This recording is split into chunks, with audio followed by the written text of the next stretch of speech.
France के एक शहर सेंट्रिनन से 37 किलोमीटर की दूरी पर अटलांटिक ओशन के गहरे पानी के ऊपर एक सुनसान सा लाइट हाउस बना हुआ है और इस लाइट हाउस के बारे में एक खास बात कही जाती है कि जो भी पर्सन इस लाइट हाउस को गार्ड करेगा उसको 1.2 मिलियन डॉलर की एनुअल सैलरी दी जाएगी।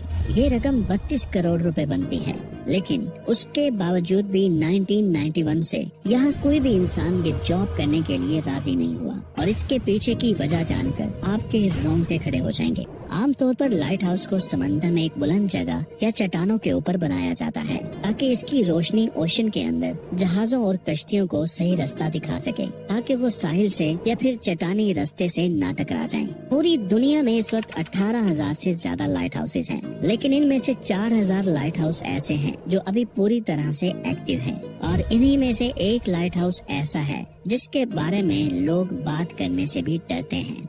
ये है लेजिमो लाइट हाउस। कुछ लोग इसे जुमान लाइट हाउस या जोमान लाइट हाउस के नाम से जानते हैं और असल में ये दोनों नाम ही गलत हैं। लेजिमो असल में फ्रेंच लैंग्वेज का एक वर्ड है जो एक घोड़ी को जाहिर करता है। 1888 से 1904 तक यहाँ 31 बहरी जहाज इन्हीं चट्टानों से टकराकर डूब गए थे, जिनमें लगभग 250 से ज्यादा अफराद अपनी जान से हाथों बैठे थे और ये टावर भी इसी मकसद के लिए बनाया गया था ताकि आने जाने वाले बहरी जहाजों को इन बड़ी और नुकीली चट्टानों से बचाया जा सके। आपको जानकर हैरानी होगी, इस टावर को बनाते वक्त बहुत से लोगों की जान गई थी। ये लाइट हाउस 1904 में बनना शुरू हुआ था और 1912 में बनकर मुकम्मल हुआ। 118 फीट ऊंचा ये टावर, जिसको बनाने में पूरे 8 सालों का वक्त लगा था और इसकी कंस्ट्रक्शन में 5 लाख ग्रेनाइट पत्थरों और 1000 टन कंक्रीट का इस्तेमाल किया गया था। लेकिन एक बात जो सबको हैरान करती है वो ये है कि ये लाइट हाउस हमेशा समंदरी लहरों, बारिशों और पूरी तरह से धुंध से ढका रहता है और यहाँ समंदर की ये तेज लहरें इतनी ऊंची और ताकतवर होती हैं जो इस पूरे लाइट हाउस को अपने अंदर छुपा लेती हैं। ये लहरें 120 किलोमीटर फी घंटा की स्पीड से जब इस लाइट हाउस से टकराती हैं तो लाइट हाउस की दीवारें पूरी तरह से कांप उठती हैं।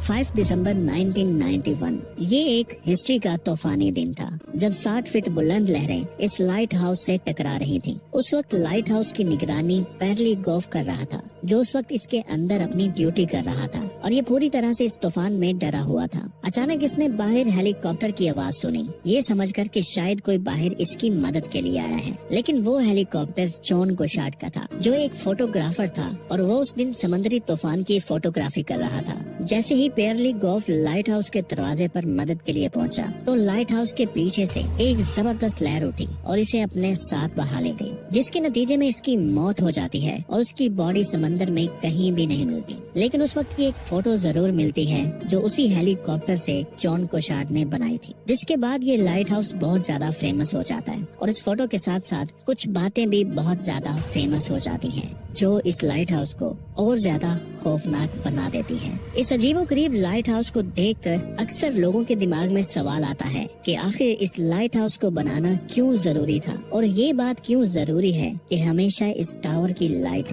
रोशन रहनी चाहिए। इसके पीछे की हिस्ट्री जानने के लिए हमें कुछ साल पीछे जाना पड़ेगा। ये वो दौर था जब सफर करने के लिए न ही रोड हुआ करते थे और न ही गाड़ियाँ हुआ करती थी। लंबे सफर तय करने के लिए सबसे सेफ और बेहतर तरीका था समंदर। लेकिन यहाँ भी एक प्रॉब्लम थी और वो था इस समंदर में जहाजों का अचानक से गुम हो जाना। लोग समंदर में निकलते तो थे पर कभी भी वापस लौटते नहीं थे, क्योंकि हमारी दुनिया का 71% हिस्सा समंदर पर फैला हुआ है और अगर हम पूरी दुनिया का लैंड एक जगह इकट्ठा कर दें, अगर 7 कॉन्टिनेंट्स को मिला भी दें तो भी पैसिफिक ओशन ज्यादा बड़ा होगा। जब पुराने जमाने में सेलर इस समंदर में अपना सफर तय करते थे तो इन्हें कुछ भी पता नहीं होता था कि अगली जमीन इनसे कितनी दूर है, क्योंकि नेविगेशन उस दौर में दुनिया का सबसे बड़ा मसला हुआ करता था। तब आज के दौर जैसा जीपीएस सिस्टम नहीं हुआ करता था। इन सेलर्स को अपनी डायरेक्शन देखने के लिए सूरज को देखना पड़ता था और रात के वक्त रास्ता देखने के लिए सितारों को ट्रैक करना पड़ता था और शुरुआत में ये कुछ नेविगेशन टूल्स पर डिपेंडेंट हुआ करते थे,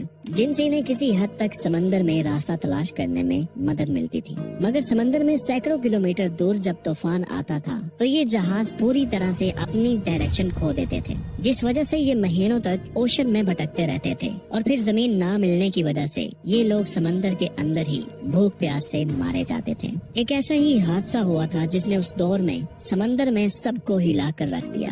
1857 में हडसन बे नामी एक बहरी जहाज जो 200 मुसाफिरों के साथ लंदन से कनाडा जा रहा था। इस बहरी जहाज में तिजारती सामान के साथ खाने पीने की भी बहुत चीजें थीं। अपने एक दिन के सफर के बाद जब ये जहाज एज़ोर्स आइलैंड के पास पहुंचा तो यहाँ एक बहुत बड़ा समंदरी तूफान इनसे टकराता है और ये तूफान इतना पावरफुल होता है कि जहाज पायलट और अमले के कंट्रोल से बाहर हो जाता है और देखते ही देखते एक नुकीली चट्टान से जा टकराता है जिसमें जहाज का आधे से ज्यादा हिस्सा बिखर जाता है और इस हादसे में 200 से ज्यादा लोगों की मौत होती है जो इस जहाज पर सवार थे। इस हादसे से 1600 साल पहले दुनिया के पहले लाइट हाउस की शुरुआत हुई थी। इजिप्ट के मेडिटेरेनियन सी के पास एंशिएंट सिटी ऑफ अलेक्जेंड्रिया था। इस किंगडम के लिए भी सबसे बड़ा मसला यही था, यहाँ की लोकेशन। गौर से देखें इस नक्शे को। इस शहर के किनारे पर जाने के लिए बहरी जहाजों और कश्तियों को यहाँ से गुजरना पड़ता था और इसके आसपास थे बहुत सारी नुकीली चट्टानें और पत्थर। जब ट्रेड के लिए जहाज रात के वक्त यहाँ से गुजरते थे तो ये लकड़ी के बने हुए शिप इनसे टकरा जाते थे और शिप में पानी भर जाता था और शिप पूरे सामान के साथ डूब जाया करते थे। उस वक्त यहाँ के राजा किंग पटोलमी ने उस टाइम के एक्सपर्ट और ब्रिलियंट आर्किटेक्ट्स को बुलवाया ताकि वो इस सोल्यूशन के लिए कुछ मदद कर सके। इन सब ने मिलकर एक बहुत ही जबरदस्त मॉडल बनाया जिससे शिप को रात के वक्त न सिर्फ चट्टानों और पथरीले रास्तों से बचाया जा सकेगा बल्कि उस वक्त के समुद्री लुटेरों से भी इन्हें पूरी तरह महफूज रखा जाएगा और कोई भी तूफान अगर आता है तो ये लाइट हाउस इनको अलर्ट भी कर सकेगा। ये एक ऐसा मीनार था जो 284 फीट ऊंचा था जिसे मुकम्मल व्हाइट मार्बल से बनाया गया था। ये टावर अलेक्जेंड्रिया के साहिल पर आइलैंड ऑफ फेरो के ऊपर बनाया गया जिसके टॉप पर रात के वक्त एक बहुत बड़ी आग जलाई जाती थी जिसको हर वक्त लगातार ऑयल की और लकड़ी की सप्लाई मिलती रहती थी। इस लाइट हाउस को आज दुनिया के 7 एंशिएंट अजूबों में एक माना जाता है और इसके पीछे वजह थी इसका डिजाइन और इसका पुराना होना। उसके बाद दुनिया के हर किंगडम ने ये टावर बनाने शुरू कर दिए। आज के दौर में बहुत सारे बहरी जहाज ऐसे हैं जिनमें एडवांस नेविगेशन फीचर्स होते हैं और यही वजह है अब ज्यादातर लाइट हाउस नकारा हो चुके हैं। अब एक्सपोज करते हैं इस लाइट हाउस पर बनी हुई कुछ ऐसी बातों को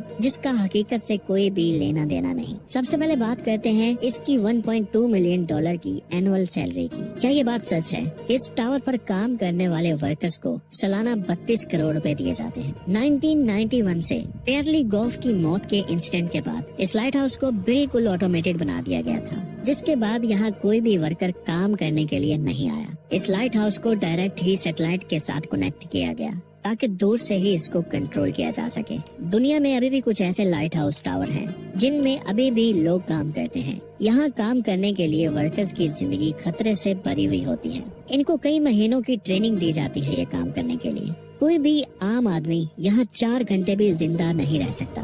लाइट हाउस के एक कीपर नोमो पीटर्स ने बताया था कि यहाँ की पहली रात बहुत खौफनाक होती है क्योंकि यहाँ समुद्री लहरें तेज होती हैं और जब ये टावर से टकराती हैं तो ऐसा महसूस होता है जैसे किसी ने लाइट हाउस को धक्का मारा है जिस वजह से रात भर नींद नहीं आती। उसने ये भी बताया कि मैंने जिंदगी में कभी खुद को इतना अकेला महसूस नहीं किया। समंदर की तेज हवाएं मुझे किसी के यहाँ होने का एहसास दिला रही थी और ऐसा लगता था जैसे मुझे कोई देख रहा है। और जब मैं समंदर में देखता था तो ऐसा लगता था जैसे यहाँ से औरतों के रोने की आवाजें आ रही हैं। आमतौर पर इन वर्कर्स की सालाना सैलरी 70,000 से $80,000 के बीच होती है, लेकिन इस $1.2 मिलियन सैलरी देने वाले लाइट हाउस की आखिर कहानी क्या है?